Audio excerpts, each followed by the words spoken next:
This episode contains discussions of sexual content. Viewer discretion is advised.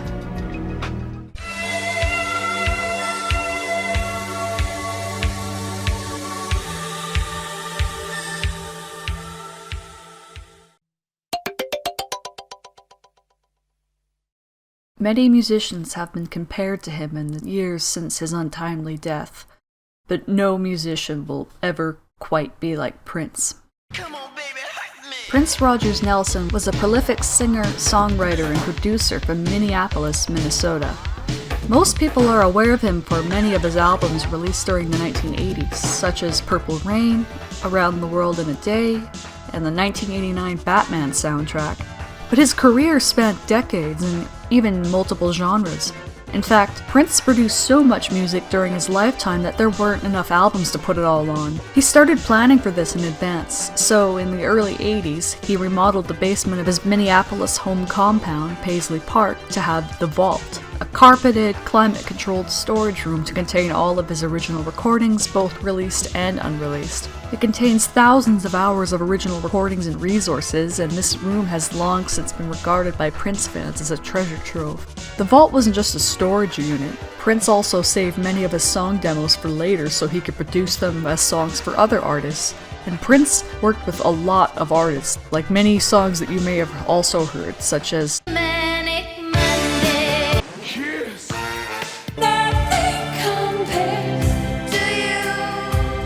were originally written or recorded by Prince and then fully produced for other musicians. This was the case for Lust You Always. In 1982, Prince was working on his then upcoming double album, 1999. The album was meant to be jam-packed with songs, so a lot of tracks had to be recorded for consideration. One of these was a fast-paced dance track called Lust You Always. Touch me at your own risk. I'm not responsible for anything I do. I lust you madly. Your kiss is all I want, you're all I wanna do. Now, a lot of Prince's earlier music, or at least his less mainstream songs from this era, featured explicit lyrics and double entendres. That's a penis. Early in his career, it was even part of his public image, with whole albums dedicated to towing the line. His song Darling Nikki on the Purple Rain album was even part of the early controversies that led to the parental advisory sticker you see on albums today. I bought the Purple Rain album for our 11-year-old, and I didn't know that Darling Nikki was on it, and I felt that it was inappropriate for her and her 8- and 6-year-old sister to hear a song describing a girl masturbating in a hotel lobby with a magazine.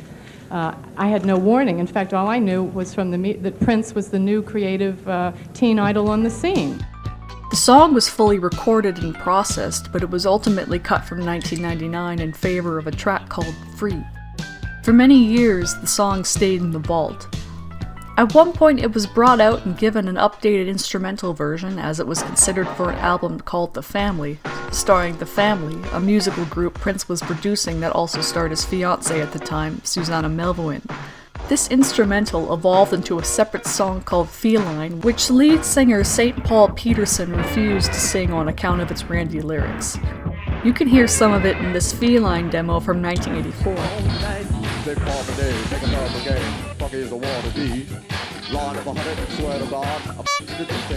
Lust You Always and Feline both went into Prince's vault after this.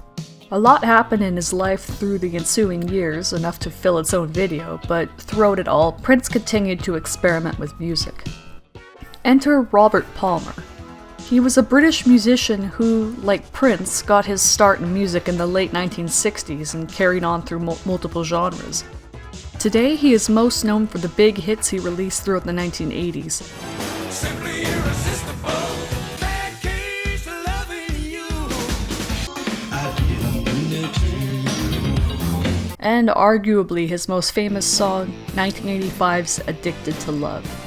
The drums were performed by Tony Thompson from Chic, who Palmer met during their time together in a music group called Power Station. Thompson's drumming on Addicted to Love was catchy and distinct, so much so that it actually inspired Prince on his next double album, Sign of the Times, in 1987. One of the biggest songs on this album, You Got the Look, had a similar sounding but faster paced drumline. This song went on to become a critical and commercial success when it charted as a single.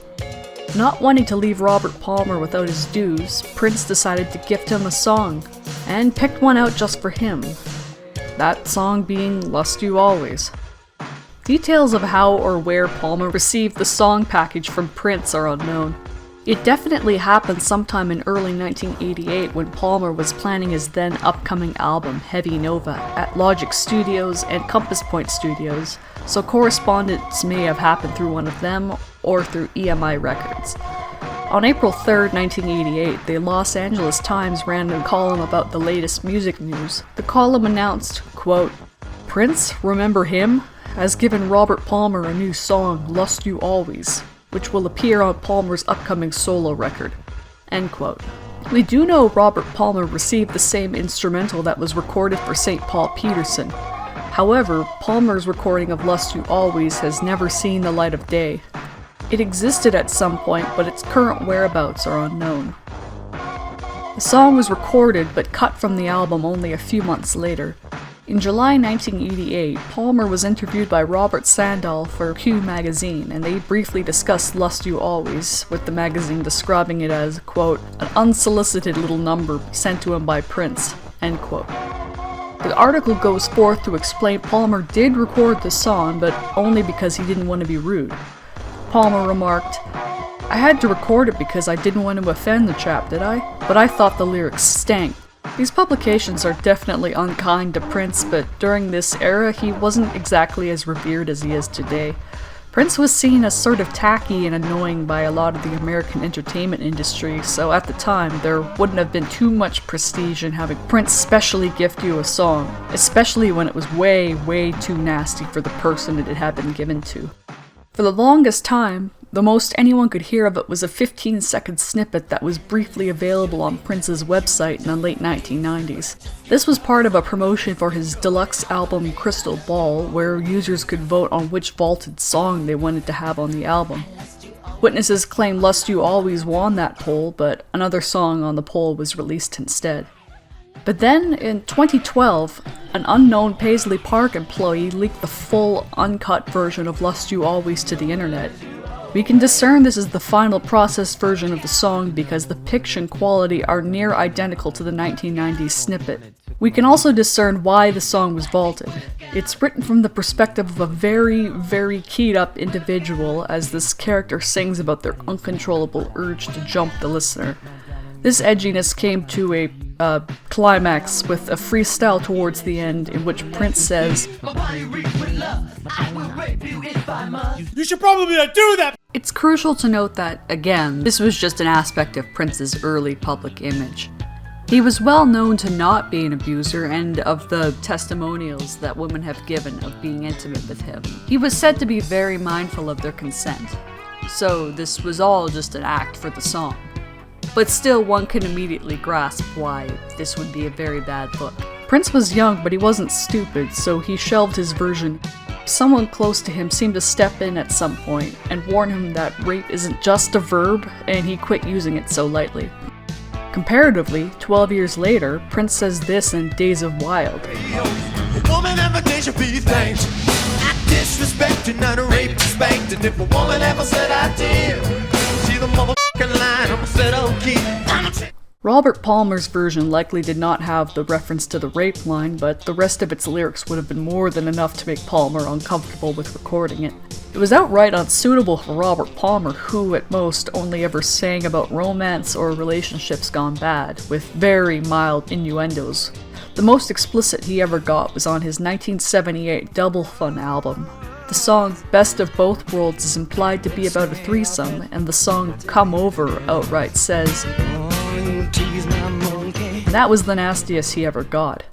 Meanwhile, Lust You Always was shocking for Prince, and its lyrics were likely the reason why it was shelved for so long.